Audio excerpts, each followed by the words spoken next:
Hi friends, இன்னைக்கு தேவயானியோட biography தான் பார்க்க போகிறோம். 90s நிறைய மூவிஸ் இவங்க நடிச்சிருக்காங்க. இப்போவும் அம்மாவா அக்காவா நிறைய மூவிஸ் பண்ணிட்டு இருக்காங்க.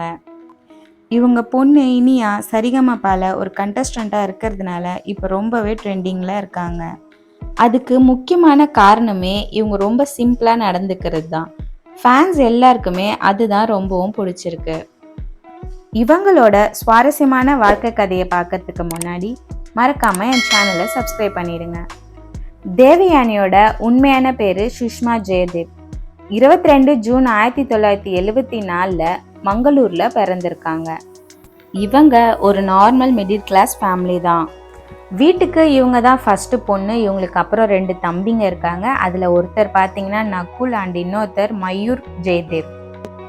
அப்பா கர்நாடகா, அம்மா மலையாளி. ஸோ இவங்க மலையாளம் புரிஞ்சுப்பாங்களாம், ஆனால் கர்நாடகா நல்லா பேசுவாங்களாம்.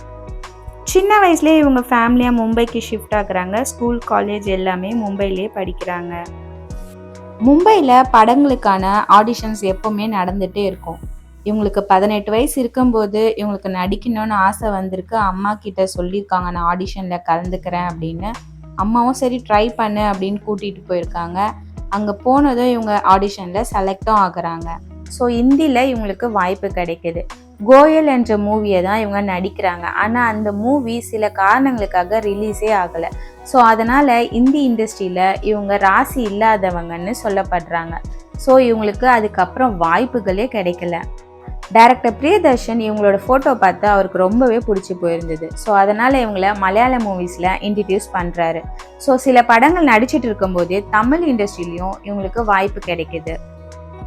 ஆனால் வந்த வாய்ப்புகள் எல்லாமே சைட் ரோலாகவும் கவர்ச்சியாகவும் நடிக்க வேண்டியதாக இருந்துச்சு. ஆனால் வந்த வாய்ப்புகளை விடக்கூடாதுன்னு கவர்ச்சியாகவே நடிச்சிருக்காங்க. அதை பார்த்துட்டு அவங்களுக்கு குடும்ப பெண்ணுக்கான கேரக்டர்ஸ் எதுவுமே கிடைக்கவே இல்லையா. அந்த டைம்ல தான் டைரக்டர் அகத்தியன் காதல் கோட்டை படத்துக்காக புது கதாநாயகி தேடிட்டு இருந்தாரு. இவங்களும் அந்த ஆடிஷனை அட்டன் பண்ணியிருக்காங்க. நீங்க கவர்ச்சி நடிகையா நடிச்சிட்டு இருக்கீங்க, எப்படி குடும்ப பெண்ணா நடிப்பீங்கன்னு கேட்டிருக்காரு. வாய்ப்பு கிடைச்சா என்னால முடியும்னு இவங்க சொல்லியிருக்காங்க. உடனே சாரி கட்ட சொல்லி அஜித் கூட பேரா போட்டோ ஷூட்ஸ் எடுத்திருக்காங்க. ஸோ அந்த கேரக்டருக்கும் பேரிங்க்கும் இவங்க ரொம்பவே பொருத்தமாக இருந்ததுனால செலக்டும் பண்ணியிருக்காங்க. அப்படி நடித்த படம் தான் காதல் கோட்டை. அதில் கமலின்ற கேரக்டரில் ரொம்ப சூப்பராகவே நடிச்சிருப்பாங்க. அந்த டைமில் காதலுக்கு ஃபேமஸான படம்னா அதுதான் இருந்துச்சு. அந்த மூவியில் அஜித்துக்கும் தேவயானிக்கும் சூப்பர் ஹிட்டும் கிடைச்சிது. அதுக்கப்புறம் தேவயானிக்கு பட வாய்ப்புகள் கொட்ட ஆரம்பிச்சதுன்னே சொல்லலாம். விண்ணுக்கும் மண்ணுக்கும், சூரிய வம்சம், ஃப்ரெண்ட்ஸு, அழகின்னு நிறைய மூவிஸ் அவங்க லிஸ்ட்டில் இருந்துச்சு.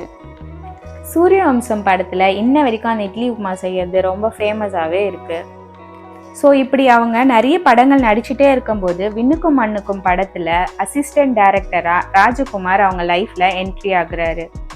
அசிஸ்டன்ட் டைரக்டர்ன்றதுனால அவங்க கிட்ட நிறைய டைலாக்ஸ்லாம் சொல்லி தரும்போதும் பேசும்போதும் அவங்க கிட்ட நல்லாவே ஃப்ரெண்ட்ஷிப் டெவலப் ஆயிருக்கு. அந்த ஃப்ரெண்ட்ஷிப் காதலாகவே மாறி இருக்கு. ராஜகுமாரன் அவருக்கு சூரியவம்சம் படத்தில் அசிஸ்டன்ட் டைரக்டராக நடிக்கும்போது இவங்களை பிடிச்சிருக்கு. ஆனால் அவர் சொல்லலை. அவர் டைரக்டர் ஆனதுக்கு அப்புறம் தான் அவங்க கிட்ட ப்ரப்போஸ் பண்ணார். ஒரு வாட்டி அவங்க ஒயிட் ட்ரெஸ்ஸில் வரும்போது பார்க்க தேவதை மாதிரியே இருந்தாங்களாம். ஸோ நீ வருவாயா படத்தில் ஒரு தேவதை வந்து விட்டால்னு அவங்களுக்காக ஒரு சாங்கே வச்சாராம். ஸோ இவரோட டைலாக்ஸும் பாட்டோட வரிகளும் தான் இவங்களை ரொம்பவே இம்ப்ரெஸ் பண்ணி லவ் பண்ண வச்சுதான். இவங்க 2 பேரும் லவ் பண்ணியிருக்காங்க. ஆனால் தேவயானி வீட்டில் அக்செப்ட் பண்ணிக்கவே இல்லை. ஸோ வீட்லேயே அடைச்சி வச்சுருக்காங்க. வேறு வழி இல்லாமல் ஒரு நாள் நைட்டு செவ்வரேதி குதிச்சு ஓடி வந்திருக்காங்க. திருத்தணி முருகன் கோவிலில் ஃப்ரெண்ட்ஸ் மட்டும் வச்சு சிம்பிளாக மேரேஜ் பண்ணியிருக்காங்க. ஸோ அந்த டைமில் தேவயானி ரொம்ப பீக்கில் இருந்தாங்க. ஸோ அவங்க ஃபேன்ஸ் எல்லாரும் நீங்கள் ராஜ்குமாரனை கல்யாணம் பண்ணீங்க, அவர் உங்களுக்கு கரெக்டானவரே இல்லை, இதுக்கு என்ன காரணம் அப்படி சொல்லி கேட்டிருக்காங்க. ஸோ அதுக்கு தேவயானி காதலுக்கு காரணமே இருக்க தேவையில்லை, அப்படி இருந்தால் அது காதலே இல்லைன்னு சொல்லி ஆன்சர் பண்ணியிருக்காங்க. அது மட்டும் இல்லாமல் சம்பாரிச்ச காசு எல்லாம் வீட்லேயே விட்டுட்டு வந்துட்டாங்க. அந்த டைமில் அவங்களுக்கு பட வாய்ப்புகள் எதுவுமே பெருசாக கிடைக்கல. ஸோ வேறு வழி இல்லாமல் சீரியலில் என்ட்ரி ஆனாங்க. சன் டிவியில் அபின்னு ஒரு சீரியலில் 1000 எபிசோடுக்கு மேலே நடித்தாங்க. ஸோ திருப்பியும் கம்பேக் கொடுத்தாங்க. சீரியல் ரொம்ப சக்ஸஸ் ஆனதுனால இவங்களுக்கு மறுபடியும் வாய்ப்புகள் கிடைக்க ஆரம்பிச்சுது. சின்ன வயசுல இருந்த ஆசையெல்லாம் கல்யாணத்துக்கு அப்புறம் அவங்க நிறைவேற்ற ஆரம்பிச்சாங்க. டீச்சர் ஆகணுன்றது அவங்களுக்கு ரொம்பவே ஆசையா இருந்துச்சு. ஸோ டீச்சர் ட்ரைனிங் முடிச்சு அங்கேயே டீச்சராகவும் ஒர்க் பண்ணாங்க. ஒரு கிராஜுவேட் ஆகணுன்றதும் அவங்களோட ஆசையா இருந்துச்சு. ஸோ அதனால பிஏ படிச்சு கிராஜுவேட்டும் ஆனாங்க. 2001 இனியா பிரியங்கான்னு 2 குழந்தைங்க அவங்களுக்கு பிறந்தாங்க.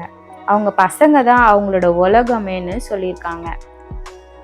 1978 சூரியவம்சம் படத்துக்காகவும் பாரதி படத்துக்காகவும் தமிழ்நாடு அரசு சிறந்த நடிகைக்கான விருதை இவங்க வாங்கியிருக்காங்க. கலைமணி அவார்டும் வாங்கியிருக்காங்க.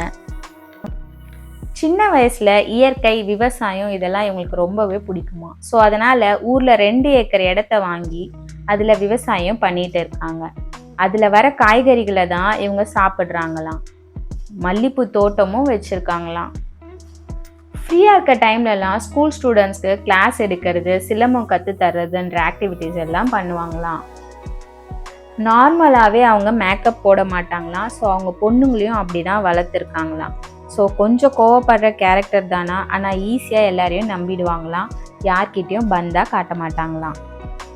அவங்களுக்கு நார்மலாக ரசம் அண்ட் கர்ட் ரைஸ் தான் பிடிக்குமா. அவங்க அம்மா செய்கிற சமையலில் மீன் குழம்பு ரொம்பவே பிடிக்குமா. ரீசெண்டாக நிறைய இன்டர்வியூஸும் அட்டன் பண்ணிட்டு வந்துட்டு இருக்காங்க. அண்ட் மூவிஸும் நடிச்சிட்டு வந்துட்டு இருக்காங்க. இப்போது 3BHK படத்தில் அம்மாவாக நடிச்சிருக்காங்க. அவங்க கூட சரத்குமார் சார் பேராக பண்ணியிருக்காரு. ஸோ சூரியவம்சம் படத்துக்கு அப்புறம் இப்போ தான் 2 பேரும் பேராக பண்ணுறாங்க. எப்பவும் அவங்களுக்கு பிடிச்சதே பண்ணிவிட்டு ஹாப்பியாக இருக்கணும்னு நம்ம விஷ் பண்ணிக்கலாம் ஃப்ரெண்ட்ஸ். ஓகே ஃப்ரெண்ட்ஸ், வேறு ஒரு பயோகிராஃபியோட உங்களை நெக்ஸ்ட் வீடியோவில் பார்க்குறேன். மறக்காமல் என் சேனலை சப்ஸ்கிரைப் பண்ணிடுங்க. கூடவே பெல் ஐக்கனையும் கிளிக் பண்ணிக்கோங்க. அப்போ தான் நான் போடுற வீடியோஸோட அப்டேட் உங்களுக்கு ரீச் ஆகும். Thank you friends. நான் உங்கள் பூவி. பாய்.